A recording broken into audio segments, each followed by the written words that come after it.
board met in executive session tonight. We're now ready to go ahead with the public portion of our meeting. I see the band waiting back there, and before we do that, we have one little bit of business to do. As you know, this is our last meeting before our reorganization meeting in January.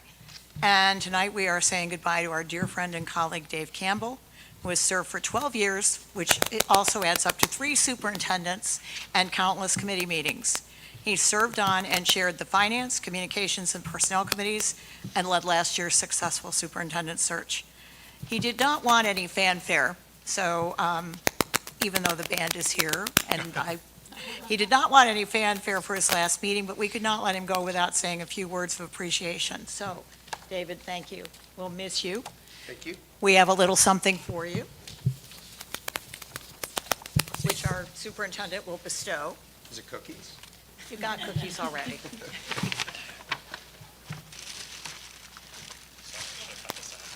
Yeah, that's okay. Doc, you don't want to play me out? You don't want to, something made out? You have to pick something appropriate for him. Thank you. Thanks. It's not black. It's a murder weapon. Use it wisely.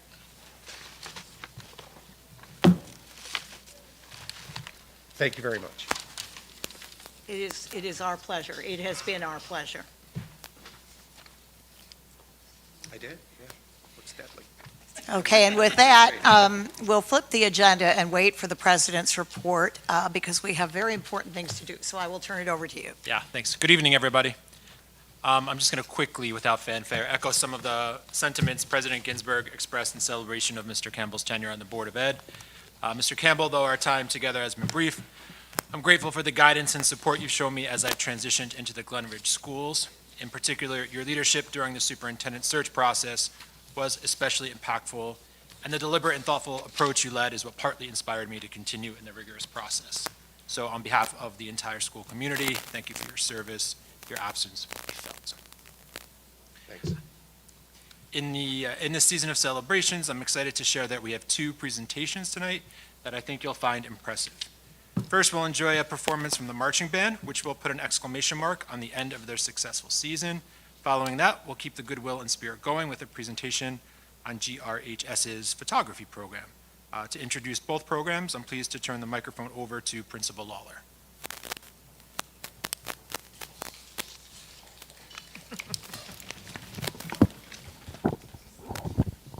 Thank you, Mr. Arlington, and good evening, members of the Board of Education and our public. Tonight's feature is a visual and performing arts extravaganza. So for our audience, you get some live entertainment tonight. So we're so proud of our marching band here tonight. As always, they keep bringing home the hardware with their performances. They achieved another Group 1 state championship, as well as taking home the bronze at nationals at MetLife Stadium. And as the principal of the high school, it is always is a highlight almost every year being able to go to see our band perform there at that incredible venue. If you think about the athletic events, the musicians that have performed in front of those crowds, and the part I enjoy the most are the warm-ups. To be honest, like seeing you before at the bus and gathered around and going through your routine and acting like teenagers, and then the drum major will essentially just snap her fingers, Eleanor Reedy, and they fall in line and they look like a cross between professional musicians and soldiers. It's pretty remarkable to see. And then they march into the stadium and go through their performance. It's always it's definitely a highlight, and if you ever have a chance to go see that, to do that. But before I turn it over to Dr. Gage, I just want to give a shout out to our seniors this year. As I mentioned, Eleanor Reedy, our drum major, our drill sergeants, Daphne Wallace and Levi Wolford, and also their colleague Grace Bauer. There's Grace in the back. And tonight they will be performing some highlights from their routine this year called Fugue State. So I'm going to turn it over now to Dr. Gage. Thank you so much. We're very excited to share the hard work of the marching band with you. This is always a bittersweet moment when we perform for the board, because this will be our last time in uniform this season and our last time performing the show. as a group. So it's a bittersweet moment, but it's in celebration of a lot of hard work and achievement. So we're also very proud. My staff and I are proud of every single one of these students. Fortunately, some of them couldn't be with us today, but I think you're going to enjoy what we've put together for you. I did want to acknowledge another group of 5 students because they just performed this past Friday night as members of the Caldwell University Honor Band, which is the official Essex County honor ensemble. It's all of the best band students in Essex County collected together and playing a big concert on a huge stage. How many people were in the band this year, Eleanor? Do you remember? No, sorry, how many total? Okay. It was over 100 piece concert band. It's really amazing. And so I wanted to acknowledge these students who earned spots among students from all across Essex County. Eleanor Reedy on flute. Emma Roa on clarinet. Levi Wolford on trumpet. Daphne Wallace on trombone. And Jude Rothman on euphonium. So I just wanted to acknowledge that because that just happened this past weekend, and we're so very proud of those 5 members of our concert band who were acknowledged. And now I'm going to turn things over to Eleanor, who's going to introduce the show. So this year's show is titled Fugue States. So fugue state is a term used in psychology, which refers to a state of like disorientation and confusion. But a fugue is also a term used in music to refer to a melody that's repeated in different parts. So our show this year features songs that are in different styles to bring in that sort of confusion, but they also repeat a lot, which brings in the fugue parts.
Thank you all so much. That was wonderful. I've often said that we should have you at every meeting.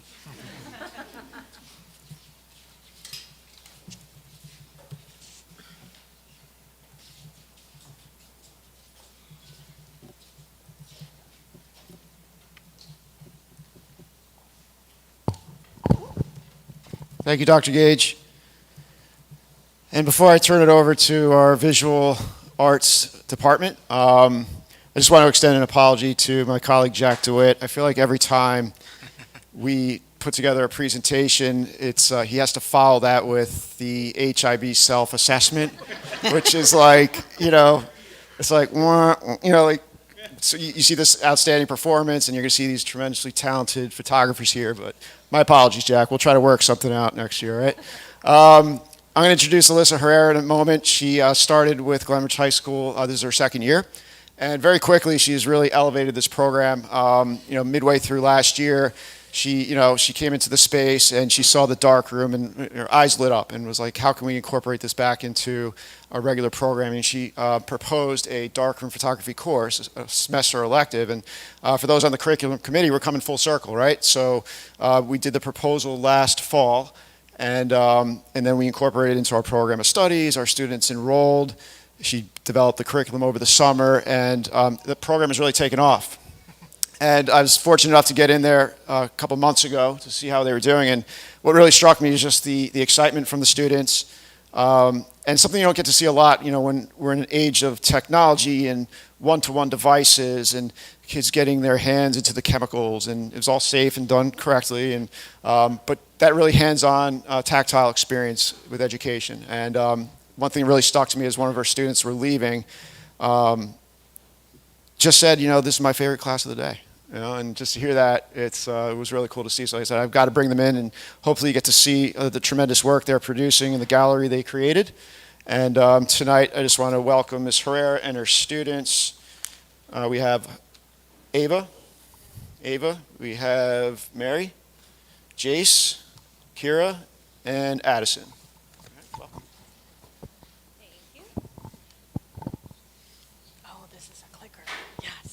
Thank you for having us here tonight.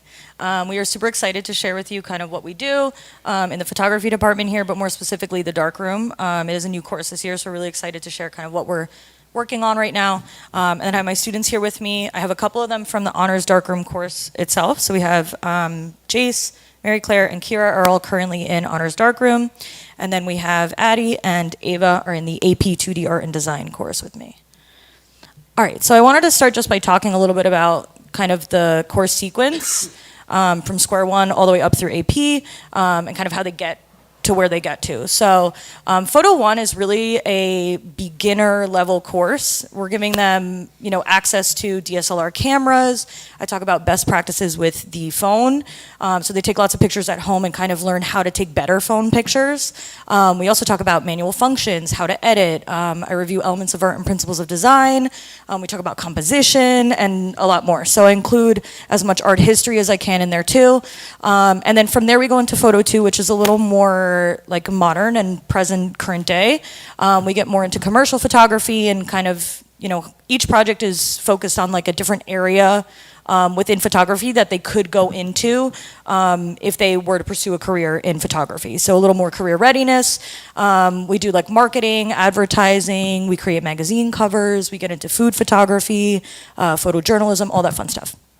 From there, the honors course is the darkroom course that is new this year. So it is a half year, but I'm giving students kind of the access to the darkroom. We use black and white darkroom process only, and they learn everything from point and shoot cameras, 35 millimeter cameras, how to manipulate the manual settings, and kind of how all of the chemicals, the chemical process from square one turns into a picture at the end. And then that all culminates in the AP 2D Art and Design course. It is a year-long course. They're submitting to the College Board exam in May.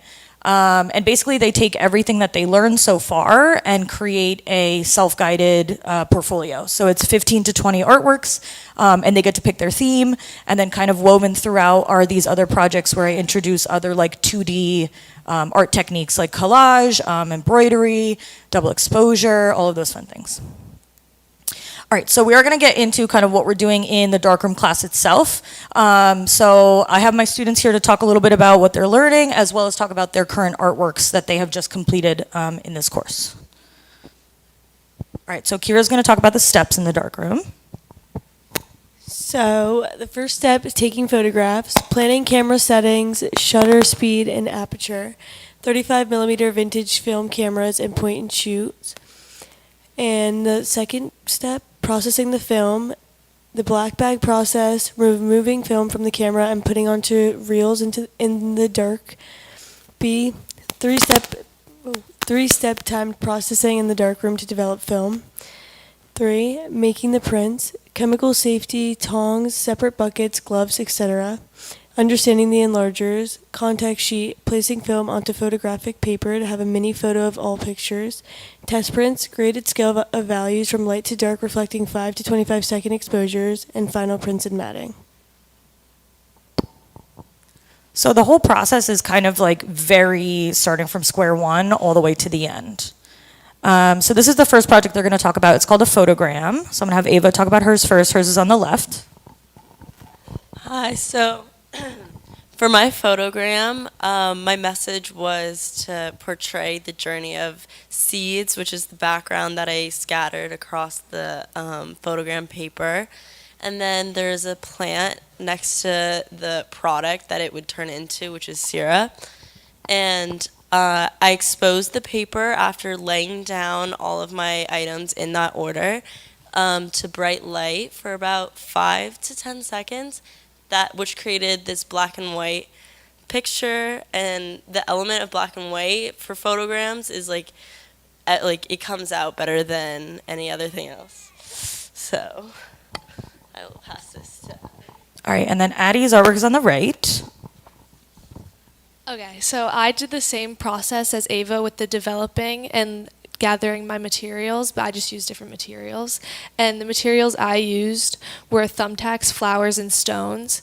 And my message here was protecting love, where the flower represents heart, the thumbtacks represent outside forces, and the stones are protection. And my composition is radial.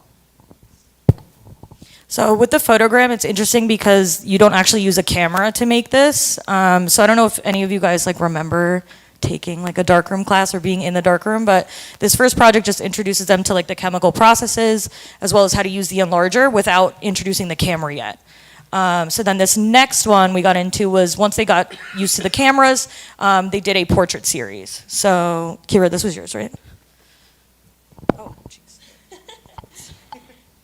So this was our first project with the point and shoot cameras.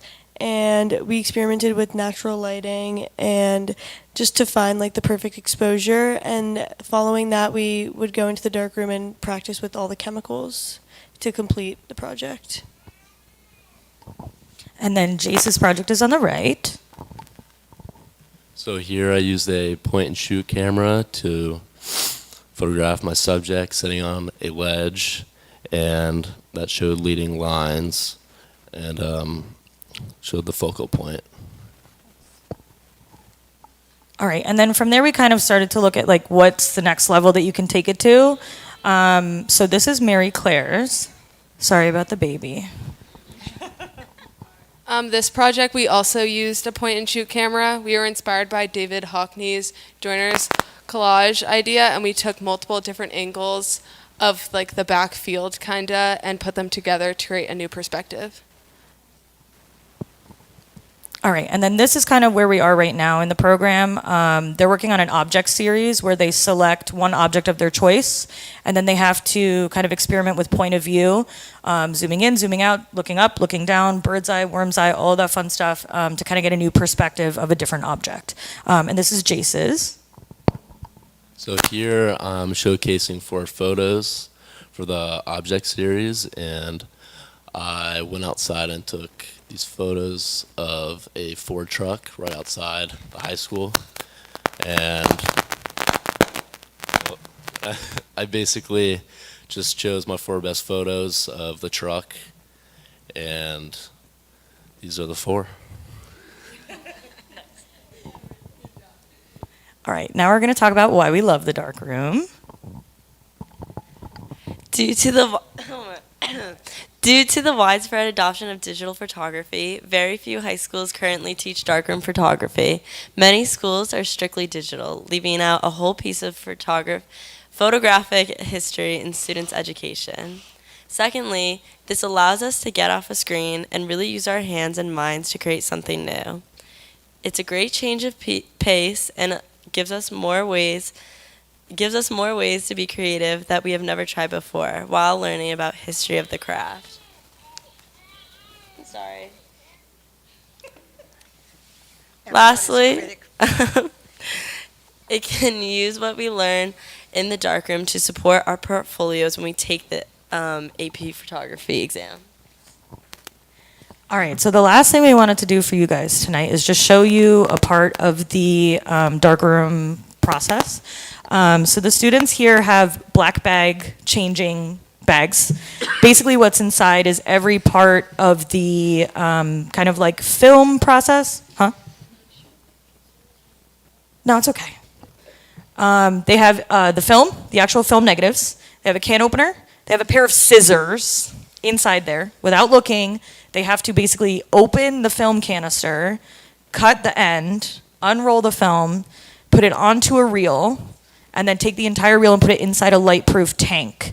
Then that tank has like almost like a funnel opening on top, and that's where when they get into the dark room, that's where they're going to be pouring the chemicals in at different rates. So we have all the times in there. We have 3 different chemicals. The developer, which actually makes the picture show up. The stop chemical, which stops the process, and then the fixer, which makes it permanent and protects it from light. So right now, we like to do this challenge where they all are going at the same time, and they're trying to see who's going to finish first. They practiced today a little bit. You can do it.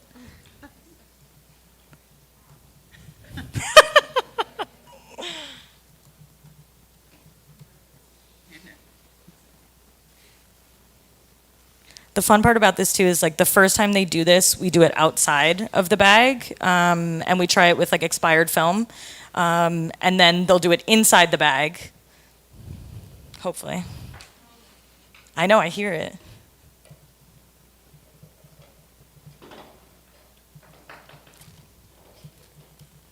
I told them whoever finishes the fastest gets a cookie.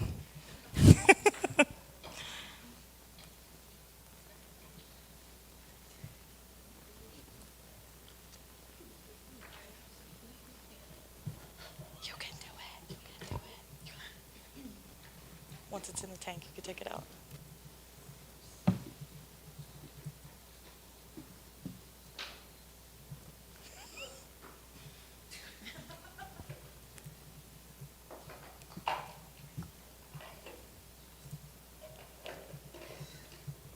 It's kind of funny to be like trying to visualize what's happening inside here.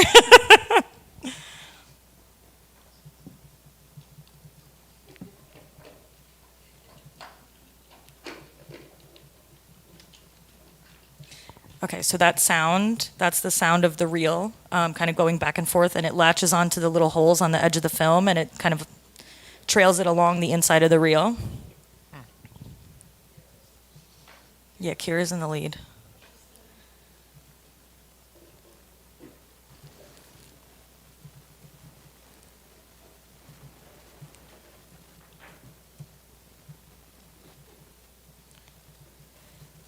I'm waiting to see who's going to be the underdog.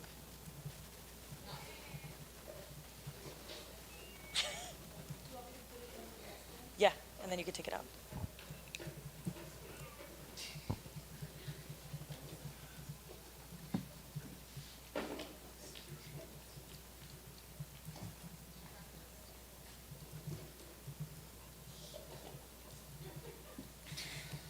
And if you guys remember doing darkroom photography, you have to do this every single time we have a new project. So for each project, I have them use like a whole roll of film.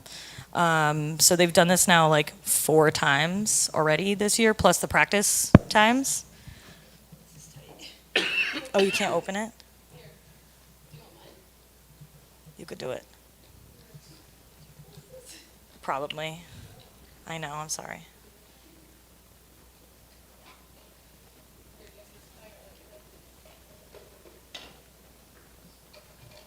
Addie, did you give up? Did you give up? Okay. All right, Kira is our winner. There you go.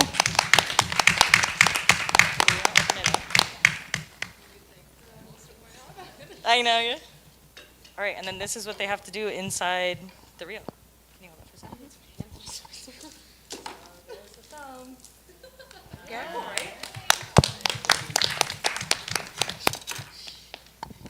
Thank you, guys.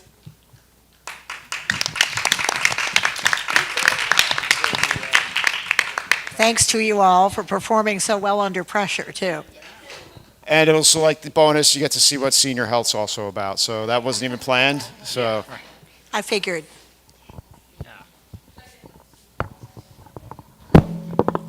That's like the bonus aspect of the curriculum, right? yep. Thank you very much, everyone, for having us. Yeah. Thanks so much, guys. Thank we you. appreciate you Thank you. Don't forget your baby. sharing your talents with us. People that don't have parents. Wait, what about the babies? Oh, she's coming back. Her keys, I think her keys are there too. All right. Okay, I'm gonna move on. Mr. Lawler already kind of stole my bad joke about segueing from that to Mr. DeWitt's presentation, so I'll just say that in the report that Mr. DeWitt is about to share, you'll see our ongoing efforts to reflect mindset, strategies, practices, and capacity building that we're working towards to continually improve and strengthen our implementation of New Jersey's anti-bullying laws. So, Jack, happy to have you share a little bit of data around that work.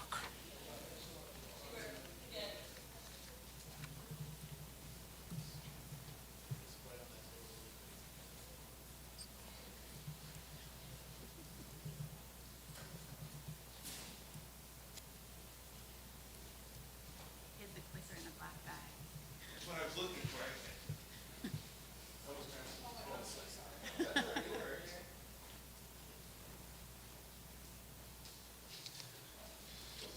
I think it's like a cosmic joke. Every year I present right after the band, so we'll come down a notch here. Tonight I'm here to present our submission of our school self-assessment data. One time per year we're required to report this out to the state. This is our presentation for the 23-24 school year. So it's all of the data that we have from July 1st of 2023 through June 30th, 2024. Each school is required to evaluate its implementation of the Anti-Bullying Bill of Rights Act. And this again is from last year, and this is using the school self-assessment tool. So each of the buildings, the principal along with their school safety team will gather together.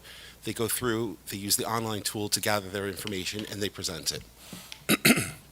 The school self-assessment tool includes 8 core elements that address different areas of the Anti-Bullying Rights Act, the requirements that are in place for schools. And a rating is assigned for each of the indicators, and you'll see those on the following slides, and it's based on the criteria and the available documentation that each of them have. Each school can get a maximum of 78 points. Once we submit it, the state will give us a grade based on that. From previous years to this year, there's been really no substantive revisions to the self-assessment. There isn't much that has changed from last year to this. When the principals sit down with their school safety committee and they go through each of the categories, they have to consider a minimum of these things. They're looking at any data that was submitted. If you remember last month I was here, I talked about the SSDS data. They'll use that. They'll also use the data that was presented from the one, I think I came in February to present that. They'll use any findings from New Jersey CUSAC that might have come up, any findings from investigations of complaints or non-compliance, and they'll also use any other sources of information they may have. They might be looking at student attendance, staff attendance, if there's student conduct referrals, things like that, if there's any climate or any other surveys, any data they have to gather it. And the teams will meet together in their building to gather the data. Once it's completed, they submit it. I go online and I'm able to gather the information and present it here tonight. Once it's approved tomorrow, I will submit it to the state, and then we're all set. So there's 8 core areas that are here. Of the 8 areas, they have anywhere from 2 to 5 questions that are under each of the sections. The questions are generally 3 points each. And the principals will look at those questions and they will score how they feel that they did based on the data they have, the information that they have, their team. So rather than go through, I'm not going to go through all of the questions. There are 26 of them in total, but I thought I would give you guys some examples of what are some of them. So let's say for Core 3, for example, which is other staff instruction and training programs, an example of what they're looking for is that each teaching staff member has completed at least 2 hours of instruction in suicide prevention that included information on HIB in a 5-year professional development period. That, for example, is something we do every year, not once every 5 years. So the schools may have graded themselves, let's say, a 3 on that. Let's say, I'm just going to flip to the next slide. Let's look at question 7. Element 7, one of the questions might be the notification of parents to alleged offenders and alleged victims in each reported HIB incident. Are we doing that? Is it reviewed? Things like that. And they're using the data that they have to answer those questions. Area 8, for example, is HIB reporting. An example of a question from that would be, do we have a procedure ensuring that all staff member reports, verbal and written, include the required information for all incidents, violence, vandalism, and HIB? We use a system called Hibster. In the past, we used a different system. It actually is very helpful because it's the same across the district. Each building has it. It's on our website, so all the staff has it on top of parents. So if we look at the total scores for each of the schools, they have given themselves between 76 and 77 points as they've scored. What I did was to kind of look at previous years to see. Sometimes you look at, let's say, the high school, for example. Core Element 7 has an 11. I wanted to see if that was the same areas that they had scored year to year.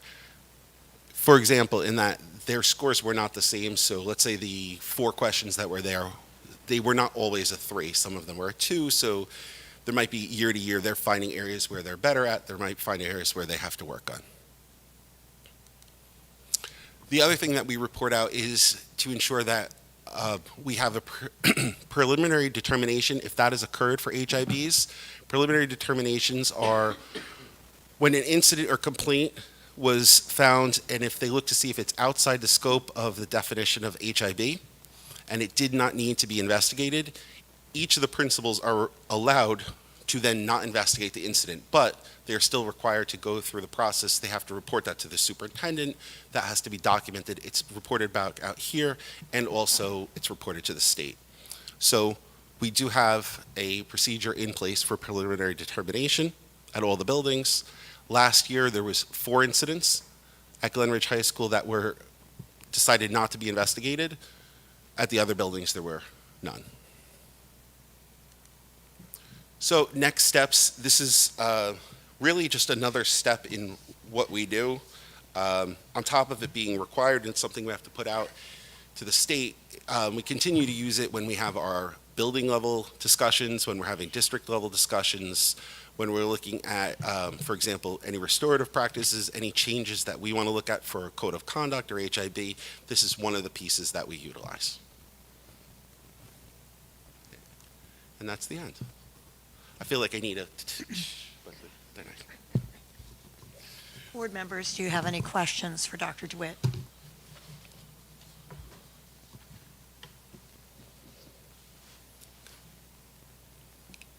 So this report is really all quantifiable data that we are required to upload to the state, yes? Yes.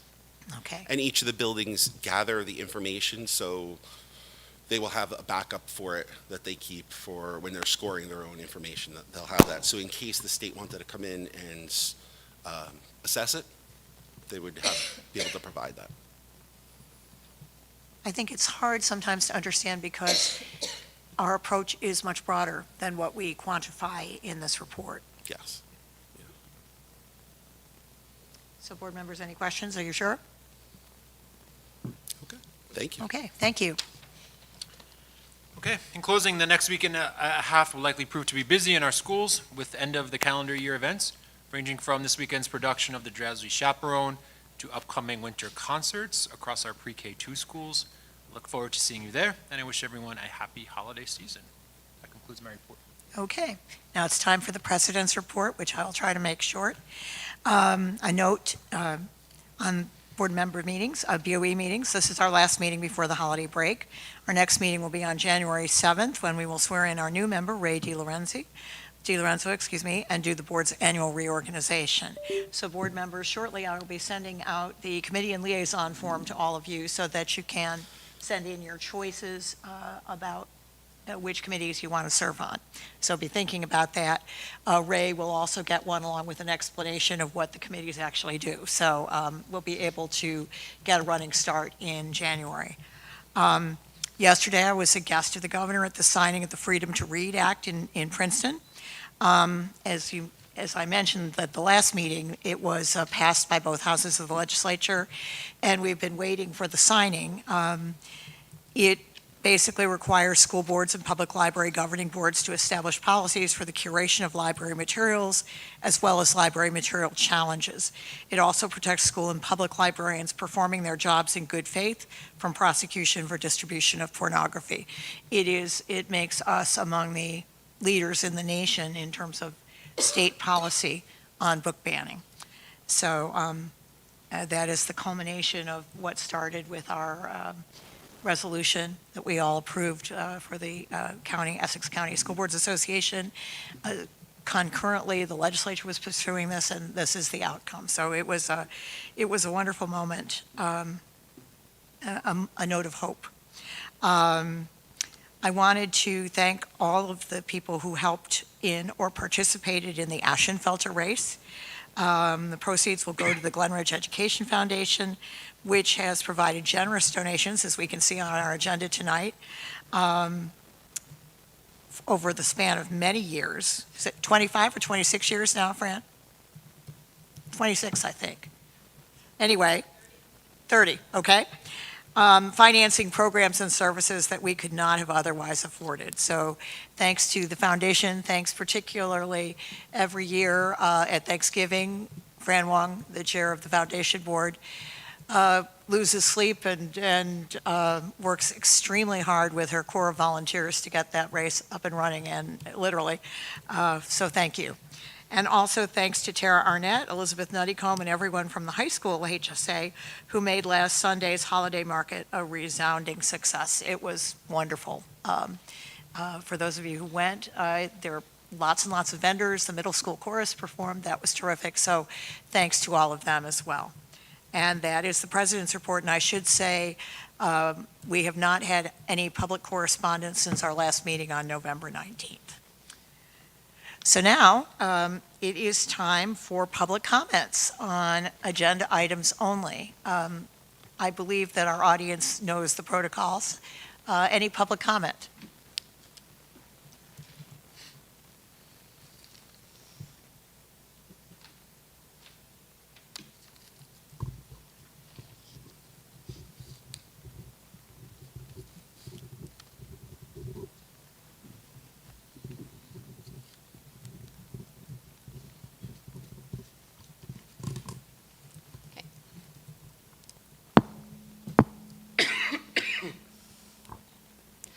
I'm Fran Wong, and I am chairperson of the Board of Trustees of the Glen Educational Foundation.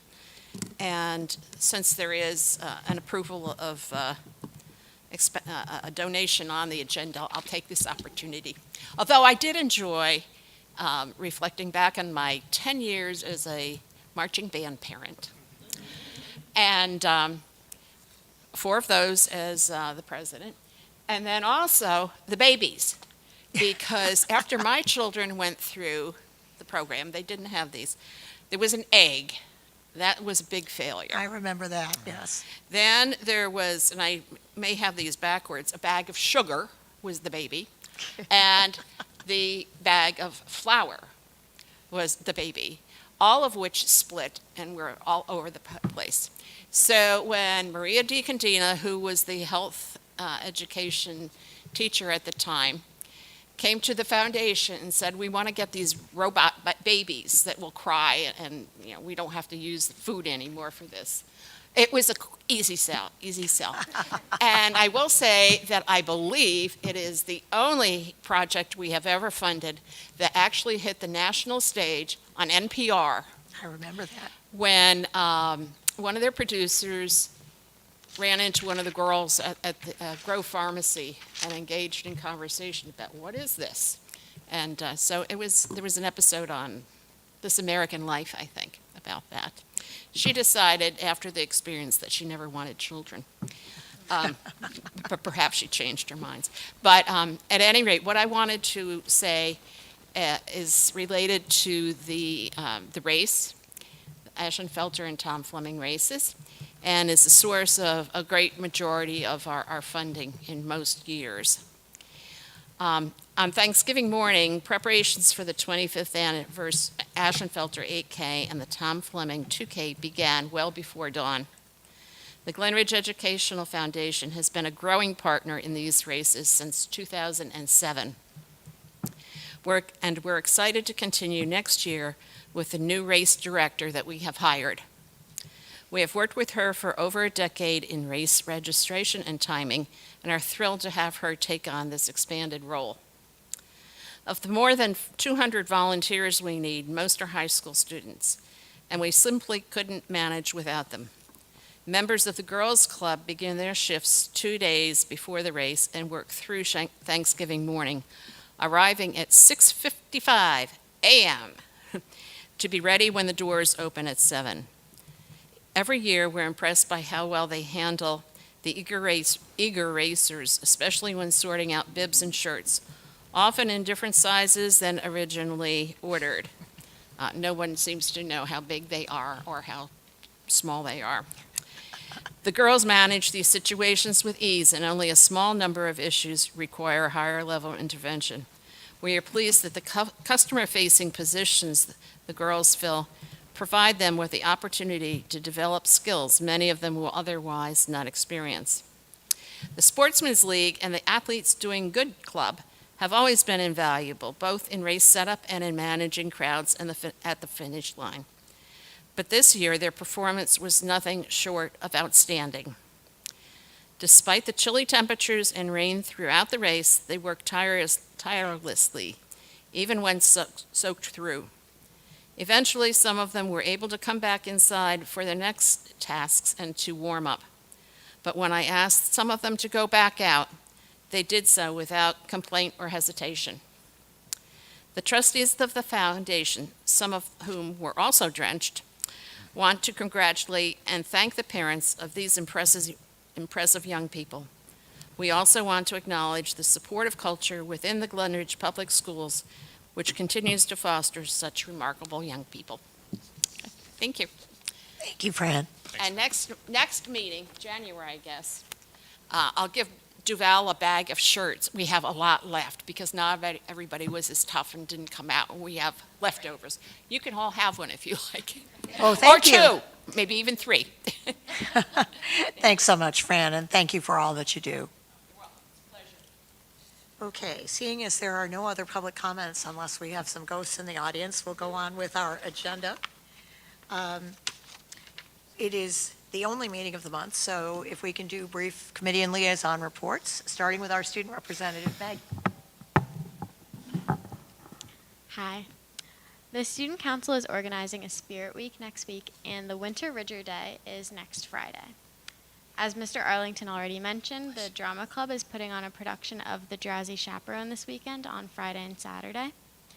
The athletic seasons for our winter sports teams have started. Hockey is off to a great start with 2 big wins. The girls' basketball team has their first game this Saturday at 10:30 a.m. home versus Montclair. And we're looking to put a year on the banner for the 3rd year in a row, so it should be exciting. And the boys' team has their first game next Tuesday at West Orange. Swim had their first meet tonight, and wrestling has their first meet on Saturday. Lastly, as many of you saw over there, the senior health classes have been sending home the baby project, where students are responsible for a robot baby for 48 hours, and this will continue into the new year. Thank you. Also, I would love to add that I've volunteered for the Ashenfelter for 3 years now, and it's always my favorite event to work. So, Thank you, Maggie, and thank you for volunteering. Darius? Perfect. So to keep it brief, the last meeting for the Central Home and School was right now. It actually started at 7:30 p.m. today. Just jumping forward, the winter concert for Central is scheduled for Wednesday, December 18th at 1 p.m. And then today, thanks to the home and school, the students got to participate in a Lego Snapology program, creating STEAM projects. And the next meeting of the Central Home and School is January 30th at 7:30 p.m. Okay. Thank you. Heather? Oh, I have nothing to report. Okay. Anthony? Nothing to report. This is going to be a really brief rundown here. David? I have nothing to report. Okay, Jocelyn, I bet you have something to report. Only that the negotiations committee will be kicking off our negotiations with GREA next week on the 17th. And we're currently setting ground rules and communicating back and forth as we kind of establish a good foundation. Okay, the Diversity Association only meets quarterly, so I don't have a report tonight. Moving on, Duval. Oh, yes. The Forest Avenue Home and School has not met this month. They'll meet January 14th. And currently hosting a mitten drive, and their holiday winter concert will be also on the 19th. And that is it. Okay, Tricia. I think pretty much everything was covered for the Glen Ridge Middle School, High School, between all parties. The next meeting is third Friday in January. Okay, thank you. And I know I have you have lots to report. a good report, I'm going to yes. take up so much time. I'll be very quick. So the Glen Ridge Visual Arts Association sent an email. They were at the holiday market. They had a great experience there, but they are also soliciting for parents to get more involved with the organization. They're also asking for donations for new items like art supplies, art-related items that the students in their club can use. There is an email address that people can reach out to, grvaa.info@gmail.com, if you have any questions about making a donation. On behalf of the gas lamp, they continue to sing the praises of our administrators and our custodians for all that we do to support that organization. They are really growing the dynamic between the music and the theater department heads and the directors at Gaslamp. They coordinated a performance at the tree lighting event this past Sunday that was really wonderful. They are working with Dr. Gage on the Gaslamp main stage productions of The Sound of Music last year. Looking forward to the spring, they're doing the Little Mermaid. Gaslamp Kids is doing the Little Mermaid in April, and then they have a Gaslamp Teens show in the works. They're still working on timing for a high school drama musical sometime in the late spring, but that's all to come. Linden, I gave a really detailed report last time, so I'll only note that their Discovery registration is still open through this Friday. They have their winter concert next Wednesday, which is always fun, and they're running a minted fundraiser, which is that card, thing that you can do online where you can get a 20% discount and 15% of your order will go back to the home and school. But the bulk of what I wanted to share is that I attended the NJSBA's Delegate Assembly this past Saturday. They have an in-person and a virtual option. I attended virtually. I couldn't make the trip down. But it was my first time attending the assembly. It was fascinating. I learned a lot. I have two summary documents that I can send and share rather than go through everything here. But I just wanted to say just a quick few highlights. I got to see Dr. Purnell in action. I thought he was really dynamic, and I really like his energy and his style. He had a great like holiday suit on. It was really, No, really he cool. always wears something that is just He outrageous. he looked really, really great. He did a quick walkthrough of some of the new bills that the Department of Education and the New Jersey state legislator have been taking up. They did note that there are a lot of bills that they're still advocating and watching closely, and that because there's so many in the works, they are starting to roll out a new quarterly newsletter called the NJSBA Capital Watch. That's going to start hitting our inboxes in early 2025. So it's just all the bills that they've been tracking. It's just an easier way for us for them to help us keep an eye on things that are in the works.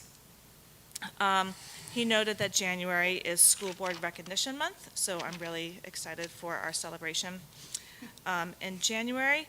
And then the Delegate Assembly took up a total of 7 resolutions that ran the gamut of giving school districts the option to publicize school notices in digital format. Right now, they're required to post in print, but with the dissolution of a lot of print newspapers like the Star Ledger and the expense of that advertising, they're working to give districts the option to promote their messaging through the digital format if they choose to do so. They took up other things like allowing excused student attendance for students who wanted to participate in activities related to military enlistment, which the thinking behind that is that it's a really important secondary route for post-high school employment, and this just gives kids a way to explore that without being penalized by the attendance office. And there was a number of other things that I can share, but those are just like some of the highlights that stood out to me. Okay, if you would just circulate your summaries, that would be very helpful. And for those of you who don't know, Dr. Tim Purnell is the executive director of the School Boards Association. He's a former superintendent, and yes, he has the most amazing collection of bright-colored suits. Thank you. Okay, moving on with our agenda. You have in your packets a set of minutes from November 19th, exec session and regular session. Does anyone have any changes to those minutes?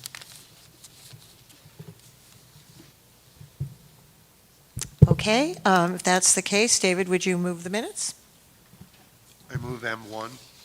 Okay, may I have a second? Second from Jocelyn. Since there are no changes, Barbara, would you call the roll? Ms. Akinwande? Aye. Mr. Bonnet? Aye. Mr. Campbell? Yes.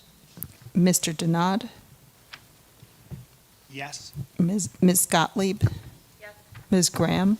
Yes. Ms. O'Neill? Yes. Dr. Yaros Ramos? Aye. Ms. Ginsburg? Aye. Motion carries. Okay, moving on, we have an administrative item. Jocelyn, would you move the administrative item? I move item A1. Okay, may I have a second? Second. Second, thank you from David. Any questions? We've had the self-assessment already. Any further questions from the board? All right, Barbara, would you call the roll? Ms. Akinwande? Aye.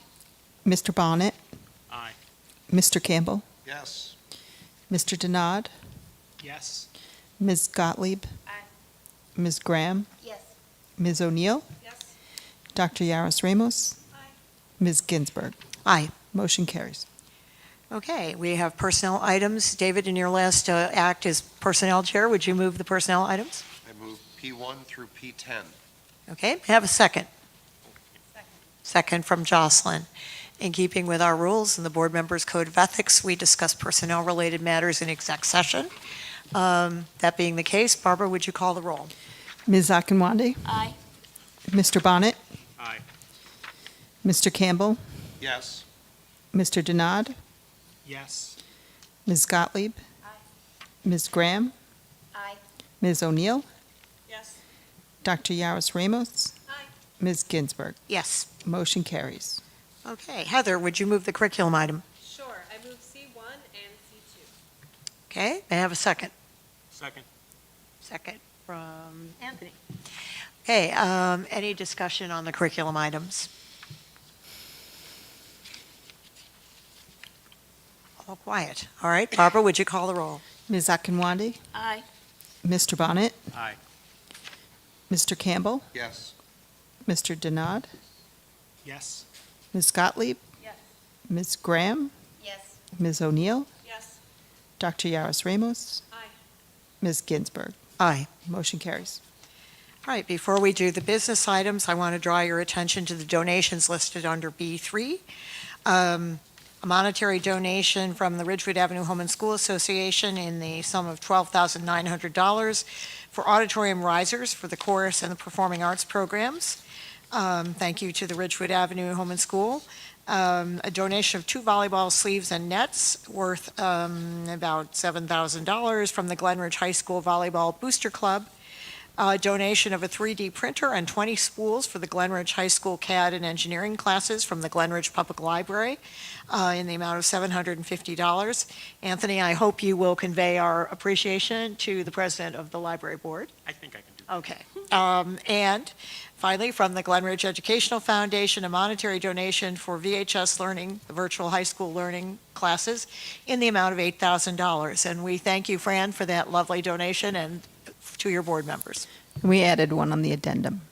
I'm sorry. There's one on the addendum. Oh, yes, Snuck okay. that in.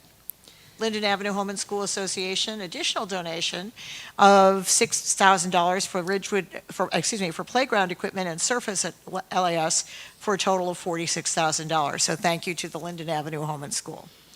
Okay, and now, David, would you move the business items? I move B1 through B14, including that amended B3. Okay. May I have a second? Second from Jocelyn. Any questions on the business items? Yeah, for the B13, B3, Linden Avenue Home and School, B13 and B14, how did we resolve the issue from the parent from last month's BOE meeting? Yes, so we again invited them to meet again for second time, and they all came, and we went through and presented all the parameters of the grant again, and we presented the rules that we're restricted to as far as going out to bid and using a co-op, et cetera. And then we presented them quite a few choices of equipment, and we all agreed. They came up with 3 additional suggestions of equipment, which we ended up agreeing on those, and just hoping that we could get the price down, because we were over budget. And we got the final price, and it was $16,000 more than we had. So the district, I have $10,000 left over from another project that came in lower that we're able to contribute, and they came up with another $6,000 so we could get the project completely done. All the equipment, the 3 pieces that are there are coming out, and 3 new pieces will be going in, plus the whole, all the mulch will be removed. There's railroad ties there that all need to be replaced, so everything's getting taken out, and we're putting in all new mulch and 3 pieces of equipment, and that should be the last day of school, day after the last day of school, we're doing that. And the parents as well as the HSA are all in agreement as to how the money is to be spent? Yes, yes, we met with the playground committee, which is basically mostly the officers of the committee, and they've been in contact with the parents. And the one final thing that's not done yet is the color choice, which they're going to be presenting to us. Okay. Thank you. Sure. Any other questions on the business items? All right, Barbara, would you call the roll? Ms. Akinwande, Aye. Mr. Bonnet, Yes. Mr. Campbell, Yes. Mr. Denard, Yes. Ms. Gottlieb, Aye. Ms. Graham, Aye. Ms. O'Neill, Yes. Dr. Yaros Ramos, Aye. Ms. Ginsburg. Aye. Motion carries. Thank you. Okay, board members, at this time, is there a consensus about whether we need to go back into exec session? I don't see anybody nodding their head vigorously in the affirmative. No need? Okay. It is time for the second public comment period. Fran, if you have any further comments? Thank you. It's the kind of public comment we like. Okay, since there are no public comments and no further business, and we don't need to re-adjourn into exec session, may I have a motion to adjourn? Motion. Moved by David, may I have a second? Second. Second by